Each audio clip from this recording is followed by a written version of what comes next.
अगर आपने एकादशी का व्रत नहीं रखा तो आप शरीर ही नहीं आत्मा को भी नुकसान पहुंचा रहे हो। एकादशी यानी हर महीने के 2 दिन जब स्वयं भगवान विष्णु व्रती आत्मा की रक्षा करते हैं। पर यह केवल व्रत नहीं, एक दिव्य घटना की स्मृति है।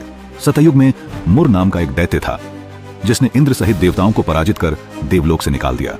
देवता पहले भगवान शिव के पास गए और उनके कहने पर श्री हरि विष्णु की शरण में पहुंचे। क्षीर सागर से उठकर भगवान विष्णु मुर के वध के लिए चंद्रावतीपुरी पहुंचे और सुदर्शन चक्र से अनेक दैत्यों का संहार किया। दीर्घ युद्ध के बाद वे बद्रिका आश्रम की सिंहावती नाम की गुफा में विश्राम करने लगे।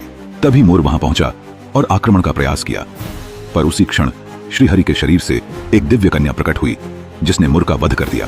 भगवान के जागने पर देवी ने अपना परिचय दिया कि उनका नाम एकादशी है और उन्हीं के आशीर्वाद से यह कार्य संपन्न हुआ।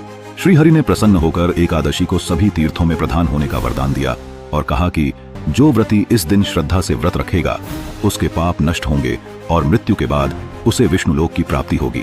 त्रिस्पृशा एकादशी, जिसमें एकादशी, द्वादशी और त्रयोदशी का संयोग हो, विशेष शुभ मानी जाती है और इस दिन व्रत रखने से 100 एकादशी के समान फल बताया गया है।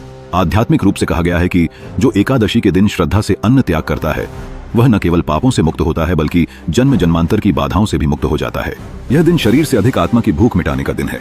यदि आप केवल जीवन जीना नहीं बल्कि मुक्ति की ओर बढ़ना चाहते हैं तो अगली एकादशी का व्रत अवश्य रखें और कमेंट में नमो नारायण अवश्य लिखें।